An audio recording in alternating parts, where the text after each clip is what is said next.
Since the Florida shooting, 5 Maryland schools have been placed on lockdown because of online threats or the suspicion of a gun on campus. WJZ investigator Mike Hellgren's live at Pimlico Elementary Middle in Baltimore, one of the schools where a student brought a BB gun to class. Mike.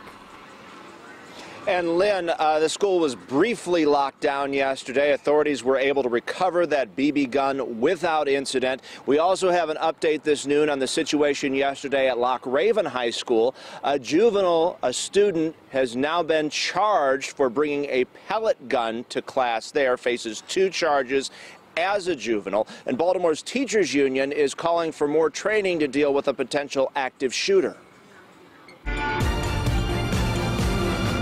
This is very devastating. You never want to hear that there's been another school shooting and that children have been killed in a place where we deem safe. The head of Baltimore's teachers union says in the wake of the mass shooting at a school in Florida this week, Maryland lawmakers must make active shooter training mandatory. And she's calling for other security measures as well. They need metal detectors. They need resource people who are in the schools to make sure that these doors are locked so that from the outside so that intruders can't come in. Several Maryland schools have faced threats this week.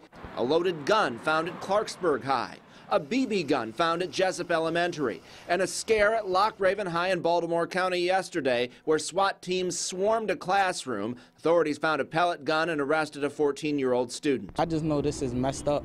Like, we shouldn't have to go through this. Delegate Rick Impalaria is pushing a bill that would allow school employees at the district's discretion to carry guns. He thinks they could react quickly and save lives in the event of a shooting like the massacre in Florida. I hope that we don't have an incident like this in Maryland to make people realize we need to do a better job of protecting our students in school. Impalaria concedes it's going to be an uphill battle to get that passed in Maryland. By the way, that student who was arrested at Loch Raven yesterday is not being named because he is a juvenile. Reporting live in Northwest Baltimore, Mike Hellgren, WJZ. Mike, thank you. No one has been injured in any of the incidents at Maryland schools this week.